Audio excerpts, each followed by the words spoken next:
Hi guys and welcome back to my YouTube channel. This is Anushka. So आज का ये video थोड़ा सा इन्फॉर्मेटिव वीडियो रहने वाला है बिकॉज इस वीडियो में हम डिस्कस करने वाले हैं एजुकेशन लोन के बारे में। एंड मुझे इसके रिलेटेड काफ़ी सारे मैसेजेस भी आ रहे थे कि आप एक वीडियो इस टॉपिक के रिलेटेड भी बनाओ, so that is why I am recording it. And I think this is the most important topic to discuss because सबसे ज़्यादा स्टूडेंट को जहाँ प्रॉब्लम आती है वो एजुकेशन लोन में ही आती है। एंड इवन जब मैं भी बैंक्स में अप्लाई कर रही थी एजुकेशन लोन के लिए तो पर्सनली मुझे भी काफ़ी ज़्यादा डिफिकल्टीज फेस करनी पड़ी थी उस टाइम पे। तो सबसे पहले मैं आपको बताऊंगी कि मुझे क्या डिफिकल्टीज हुई थी जब मैं एजुकेशन लोन के लिए अप्लाई कर रही थी, मेरी क्या वो प्रॉब्लम्स थी जो मैंने फेस करी थी। एंड देन उसके बाद मैं आपको बताऊंगी कि आप कहाँ ईजिली एजुकेशन लोन के लिए अप्लाई कर सकते हो। सो इस वीडियो को स्टार्ट करते हैं। तो जैसे ही मुझे मेरे कॉलेज से ऑफर लेटर मिला था मैंने तभी एजुकेशन लोन के लिए अप्लाई करना स्टार्ट कर दिया था बैंक्स में। तो सबसे पहले जितने भी पब्लिक बैंक्स होते हैं मैं उनके पास गई थी और मुझे पर्सनली नॉन कोलेट्रल बेसिस पे लोन लेना था क्योंकि मैं कोई प्रॉपर्टी या कुछ ऐसा शो नहीं कर सकती थी, तो मुझे नॉन कोलेट्रल बेसिस पे चाहिए था। बैंक की एक ही स्टेटमेंट थी कि विदाउट कोलेट्रल हम आपको लोन नहीं दे सकते। एंड इवन कोलेट्रल बेसिस के लिए भी आपका फाइनेंशियली जो बैकग्राउंड है, मतलब उसका एक पर्टिकुलर उनका क्राइटेरिया होता है, वो मैच होना चाहिए तभी हम आपको एजुकेशन लोन दे पाएंगे। तो सबने मुझे रिजेक्ट कर दिया था मेरी एप्लीकेशन को और मैं लिटरली हर दूसरे दिन बैंक्स के चक्कर काट रही थी ताकि मेरा लोन अप्रूव हो जाए। बट वही है कि कहीं से भी अप्रूव नहीं हो रहा था, रिजेक्शन हो रही थी। और इवन कुछ कुछ बैंक्स में तो वो एंटरटेन ही नहीं कर रहे थे इस चीज़ को क्योंकि नॉन कोलेट्रल लोन वो दे ही नहीं रहे थे। सो फिर थोड़ा बाद में जाके मेरे जो एजेंट है उन्होंने मुझे कुछ कॉन्टैक्ट डिटेल्स दिए बैंक्स के। एंड फिर मैंने उनसे कॉन्टैक्ट करा। फिर बड़ी मुश्किल से जैसे तैसे मेरा 2 बैंक से अप्रूवल आया लोन का। Even after my education loan got sanctioned still I face lot of problems क्योंकि आपको पता है बैंक्स के साथ डील करना एक अलग टाइप का चैलेंज होता है और मेरे केस में भी यही हुआ था। मुझे इतनी ज़्यादा डिफिकल्टी हुई ना उनके साथ डील करने में क्योंकि बैंक्स के साथ अगर आप बात कर रहे हो तो आपका प्रोसेस तो कभी स्मूथली चल ही नहीं सकता। सो मेरे केस में ऐसा हुआ था कि मेरा जो अमाउंट था 20 lakhs का उन्होंने सैंक्शन कर दिया, बट अब उस अमाउंट को डिसबर्स करने में वो बहुत ज्यादा डिले करते जा रहे थे। एंड जब आपको आपके कॉलेज से ऑफर लेटर मिलता है तो आपको कॉलेज एक लिमिटेड टाइम पीरियड देते हैं जिसके अंदर आपको सारी जो आपकी ट्यूशन फीस है वो उनको पे करनी होती है। सो ऐसे ही मेरे साथ भी था कि जैसे ही मुझे ऑफर लेटर मिला था तो मेरे पास मिनिमम 2 हफ्ते का ही टाइम था और उसी 2 हफ्ते में मुझे पूरी ट्यूशन फीस पे करनी थी ताकि मैं अपनी सीट सिक्योर कर सकूं कॉलेज में। तो यही बात मैं बैंक को बार बार बता रही थी, मैंने इतने सारे मेल करे उनको, मैं हर मेल में उनको यही बोल रही थी कि प्लीज आप डिसबर्स कर दो, अदरवाइज हो सकता है कि मैं सीट सिक्योर ना कर पाऊं और मेरा एडमिशन रह जाए, प्लीज आप डिसबर्स कर दो।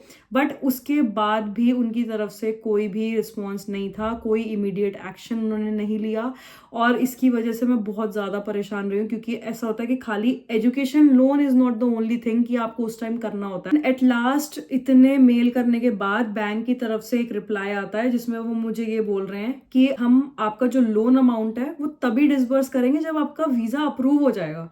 और लिटरली इस बात का कोई सेंस ही नहीं था क्योंकि अगर आप एजुकेशन लोन प्रोवाइड कर रहे हो स्टूडेंट्स को, सो यू शुड नो कि after getting offer letter student के पास एक लिमिटेड टाइम फ्रेम होता है जिसमें उनको फीस जमा करनी होती है अपनी सीट सिक्योर करने के लिए। बट स्टिल वो इस तरीके की सेंसलेस बातें कर रहे थे उस time. And this is not the only thing, आपको जितनी बार भी अमाउंट की रिक्वायरमेंट होगी आपको बार बार बैंक से फॉलोअप लेना पड़ेगा इस चीज के लिए। ऐसा नहीं है कि अगर आप उनसे बोल रहे हो कि मुझे इतने अमाउंट की रिक्वायरमेंट है आप इसको डिसबर्स कर दो तो वो नेक्स्ट डे डिसबर्स कर देंगे, ऐसा तो बिल्कुल होने ही नहीं वाला। आप जब तक उनसे 10 बार फॉलोअप नहीं लोगे ना तब तक वो डिसबर्स करेंगे ही नहीं आपका अमाउंट। इसके अलावा जितने भी डॉक्यूमेंट्स होते हैं, जितने भी पेपर वर्क होते हैं, वो सब कुछ आपको ही हैंडल करना है, वो सब आपको देखना पड़ेगा। क्योंकि ऐसा होता है कि एजेंट आपको कॉन्टैक्ट डिटेल्स तो दे देते हैं बैंक्स की, बट सारा स्ट्रेस आपका ही होता है, उनसे बैंक से डील आपको ही करनी पड़ती है, आपके बिहाफ पे आपके एजेंट जो है उनसे डील नहीं करेंगे, सब कुछ आपको खुद देखना पड़ता है। एंड इसी के साथ साथ आपको इंटरेस्ट रेट के लिए भी बैंक से डील करनी पड़ेगी खुद ही। सो मेरे केस में 2 बैंक्स ने मुझे एजुकेशन लोन के लिए अप्रूवल दे दिया था, तो उन दोनों ही बैंक से पहले तो मुझे इंटरेस्ट रेट के लिए नेगोशिएशन करना पड़ा और फिर उसके बाद मुझे कंपेयर भी करना पड़ा कि कौन सा बैंक मेरे लिए बेस्ट ऑप्शन रहेगा, कौन सा बैंक मुझे कितने अच्छे रेट ऑफ इंटरेस्ट में दे रहा है, और फिर उसके अकॉर्डिंग मैं जो है आई प्रोसीडेड विद द प्रोसेस। सो ये सारा स्ट्रेस आपको खुद ही लेना पड़ता है। एंड बिलीव मी गाइज, उस टाइम तो मेरी जॉब भी थी, तो सारा काम छोड़ के मुझे बैंक से बस यही सब चीजें करने में मेरा पूरा टाइम बर्बाद हो रहा था। तो यही सारा स्ट्रेस और ये सारी प्रॉब्लम्स आपको ना फेस करनी पड़े, so I have come up with a solution today. And to be very honest, अगर मुझे इसके बारे में पता होता ना तो मेरा भी काफ़ी ज़्यादा प्रोसेस स्मूथ हो जाता और मेरा काफ़ी ज़्यादा टाइम बच जाता। So the platform which I am talking about is Gyandhan, and it's a platform which offers personalized loan options to the students based on their academic qualifications, their financial profile and other criteria. So based on each and every student's profile, they will make sure that the student will get best education loan at lowest interest rate. सो अभी मैंने जो आपको अपनी situation बताई कि हर चीज़ के लिए मुझे ही बैंक से डील करना पड़ रहा था और काफ़ी ज़्यादा हेक्टिक सिचुएशन हो गई थी मेरे लिए, क्योंकि चाहे वो इंटरेस्ट रेट के लिए नेगोशिएशन करना हो, चाहे वो डॉक्यूमेंटेशन वाला पार्ट हो या फिर फॉलोअप्स लेने वाला पार्ट हो अमाउंट को डिसबर्स करवाने का, तो वो सारा स्ट्रेस मुझे ही लेना पड़ रहा था।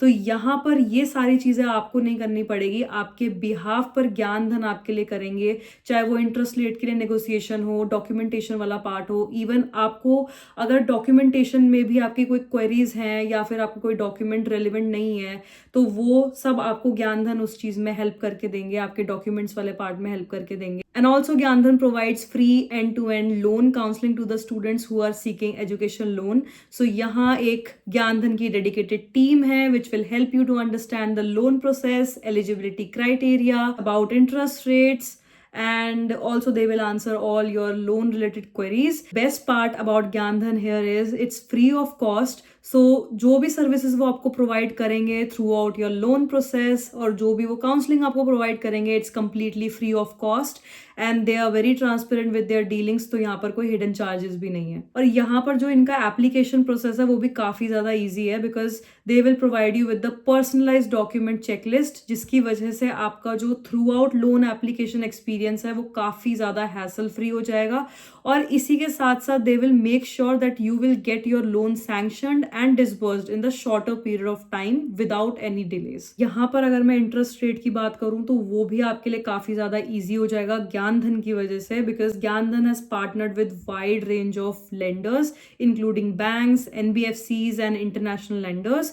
सो यहाँ पर आपके पास इंटरेस्ट रेट के लिए भी बहुत सारे ऑप्शंस हो जाएंगे। तो जैसे मैंने आपको बताया कि मुझे बैंक से इंटरेस्ट रेट के लिए नेगोशिएट करना पड़ रहा था और बहुत ज़्यादा स्ट्रेसफुल सिचुएशन हो गई थी मेरे लिए, तो यहाँ पर आपको बैंक से नेगोशिएट नहीं करना पड़ेगा, क्योंकि आपके पास ऑलरेडी डिफरेंट बैंक्स के with different interest rates options होंगे एंड इसमें से आप चूज कर सकते हो कि आपके लिए बेस्ट ऑप्शन कौन सा है। अगर आपको अभी तक आपका एडमिशन लेटर नहीं मिला है तो यहाँ पर आप अपना लोन एलिजिबिलिटी चेक कर सकते हो। मैंने इसका लिंक डिस्क्रिप्शन में प्रोवाइड कर दिया है, तो वहां जाकर आप अपनी एलिजिबिलिटी चेक कर सकते हो कि whether you qualify for the education loan और not.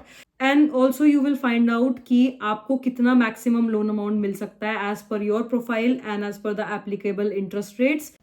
So guys, let me go through with their website. So when you go down, you will see a roadmap here और आपका पूरा जो भी एजुकेशन लोन का प्रोसेस है वो कुछ इस तरीके से रहने वाला है।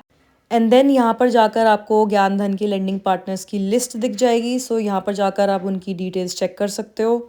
एंड फिर यहाँ पर आपको एक सेक्शन मिल जाएगा which is education loan EMI calculator. So यहाँ पर जाकर आप अपनी EMIs कैलकुलेट कर सकते हो। बस आपको अपना लोन अमाउंट यहाँ पे फिल करना है, देन आपको कोर्स ड्यूरेशन अपना डालना है एंड बाकी की डिटेल्स डालनी है and you will get to know your EMIs। And अगर आप अपनी एजुकेशन लोन एलिजिबिलिटी चेक करना चाहते हो सो आप यहाँ पर जाकर चेक कर सकते हो। आपको बस ये सिंपल सा फॉर्म फिल करना होगा and just because of Gyandhan's AI tools you will get to know all these details and also you will find out कि आपको मैक्सिमम कितना लोन अमाउंट मिल सकता है। And the most important thing here is that Gyandhan has already helped more than 25,000 students and disbursed more than 8,000 crores. And for the students who have already applied for the loan elsewhere, you can still check your eligibility here, because after this you can compare different options out there and you will get to know about different options with lower interest rates. So you should check your eligibility here, and also this will help you to save a lot of your money in the long term. So yeah guys, that's it for this video, and I hope that you found this video a little bit helpful. And I already put the link in the description so you can check your loan eligibility right now. So yeah, please like, share and subscribe to my channel, and I'll see you next time in my next vlog. Bye bye.